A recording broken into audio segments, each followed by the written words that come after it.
यदि 6 तारीख के आसपास इनका रिजल्ट आता है, 5 से लेकर के 7 तारीख के बीच में भी अगर कोई रिजल्ट आता है, 8 तारीख तक की आता है, तो निर्विवादित रूप से जो बिडेन ये अगले महाशक्ति के राष्ट्राध्यक्ष प्रेसिडेंट मतलब होंगे ही होंगे। इस बार भाइयों डोनाल्ड जे ट्रंप के जो प्लैनेट हैं ये गर्दिश में रहेंगे, सपोर्ट नहीं करेंगे। हमने इनकी कुंडली का विश्लेषण अच्छे से कर लिया है। लेकिन शिवम जी, आपके जो यक्ष प्रश्न हैं, तो हम अपने इस निष्कर्ष पर पहुंच सकते हैं कि इस बार जो बिडेन अमेरिका में जो है राष्ट्रपति बनेंगे।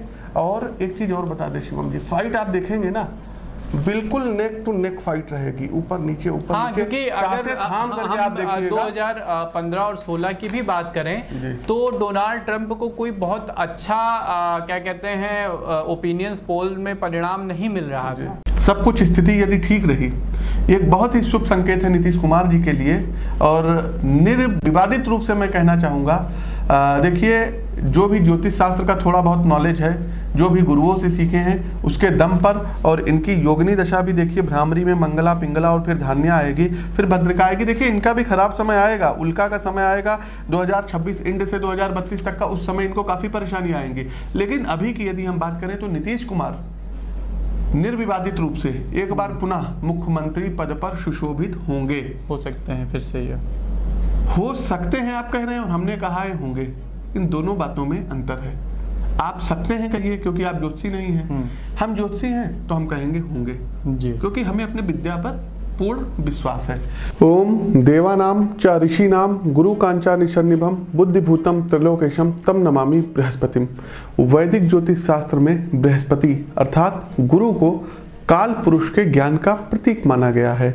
सनातन धर्म के पौराणिक मान्यताओं में बृहस्पति को देवों के गुरु के रूप में स्थान प्राप्त है।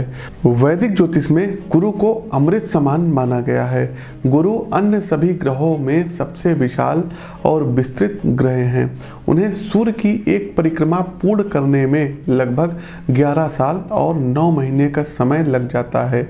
आप लोगों की जानकारी के लिए मैं बता दूं कि गुरु के संचरण के कारण ही कुंभ और अर्धकुंभ का जो है महत्व पड़ जाता है, क्योंकि गुरु के परिक्रमण काल पर ही कुंभ और अर्धकुंभ जो है डिसाइड होता है। वहीं एक राशि का जो भ्रमण रहता है देवगुरु बृहस्पति का, लगभग पूरा करने में इनको 13 महीने का समय लगता है।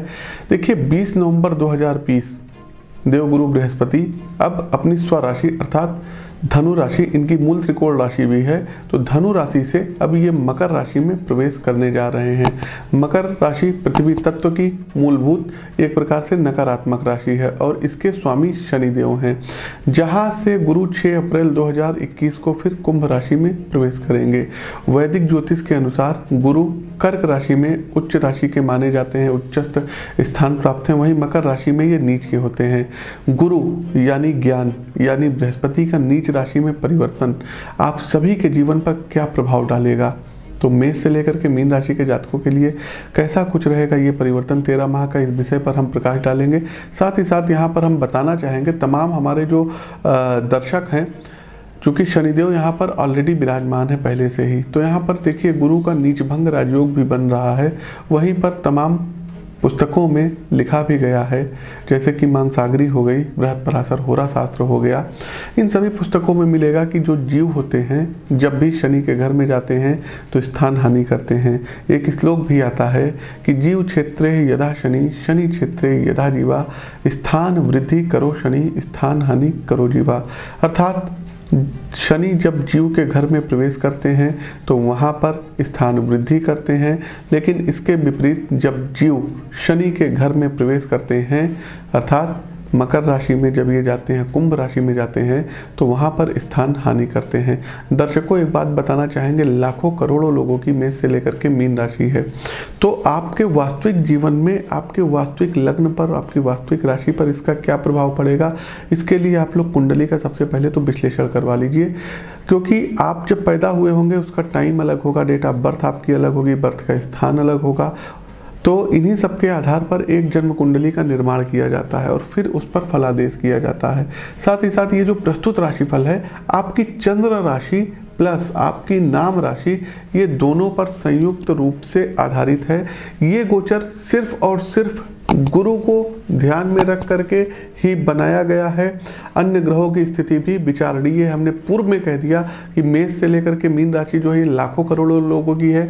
आप लोग अपनी कुंडली का यदि विश्लेषण करवाते हैं तो और भी अच्छे आप लोग उपाय जान सकते हैं, स्टोन जान सकते हैं कि कौन से रत्न, कौन से जेम स्टोन आपको सूट करेंगे, कौन कौन सी पूजा आपके लिए लाभकारी रहेगी, किन ग्रहों के मंत्रों का जाप करें, किन ग्रहों का दान करें, किन कलर के कॉम्बिनेशंस को अपने जीवन में आप लोग उतारें। तो खैर, इस वीडियो को आप लोग देखिए, सबसे पहले तो लाइक कर दीजिए, बहुत ही परिश्रम से बना है, और इस वीडियो को जम करके लोगों के साथ शेयर जरूर कीजिए। मीन राशि के जातकों, देवगुरु बृहस्पति का राशि परिवर्तन का असर कैसा रहेगा आपकी राशि पर? तो देखिए, आपके 11th हाउस में जो है होने वाला है गुरुदेव का ये परिवर्तन। कुंडली का 11वां भाव लाभ स्थान के नाम से जाना जाता है, आपके बड़े भाई बहनों का होता है।